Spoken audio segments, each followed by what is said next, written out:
Okay, one of the things about playing heads-up poker is, despite what a lot of online scenarios might look like, you always want to try to mix your play up and not always play every hand exactly the same way, especially when you're deep. When you're deep, you have so much more room to do a lot of different things. You can even do some re-raising before the flop, some limping. Folding on the button's not exactly like a great play for the most part, but definitely you can mix it up a little bit. In this hand, Alex decides to just limp in rather than raise. Let's hear why. I feel like honestly, I can't believe I'm saying it, but I feel like I'm outplaying him on the flops right now. I really want to see flops with ball right now. He just limps again, which is interesting. Okay, let me stop it right there for just a second. Now, here's the thing about playing heads up when you're playing deep stack. Okay, there's another option for Alex right here to still see flops without necessarily limping. And I don't have a problem with limping as a whole, but in these kind of situations, you could make smaller raises like. With the blinds at 2 and 5, you can just make it 10, make them in raise, or make it 12, 14, or even 15, and just go ahead and continue to do that.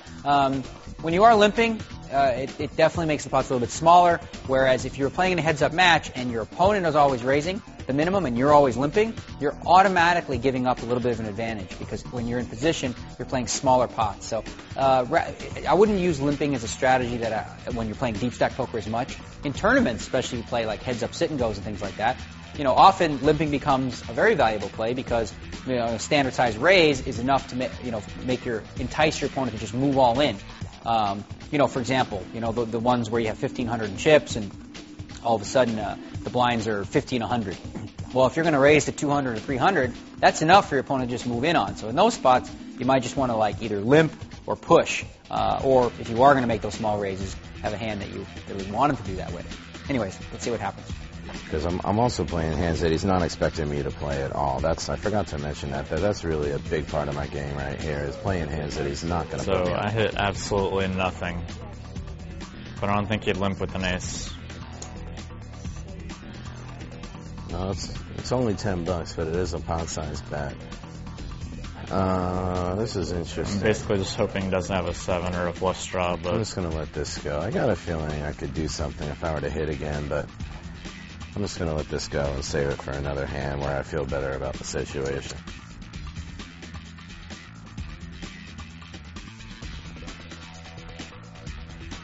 cash games are nice for a couple reasons, but one is you can totally track all your results, and you can say, okay, I played for 2 hours here, played for 3 hours here, I won this much here, and they have programs that will basically map out, you do better during the day, you do better at night.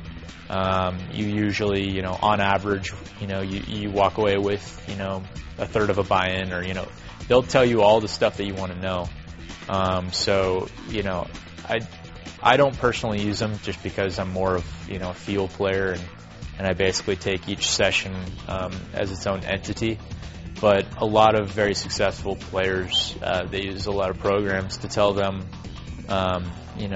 where they're most profitable, what their most profitable hand range is, just all that stuff. That can all be recorded and tracked.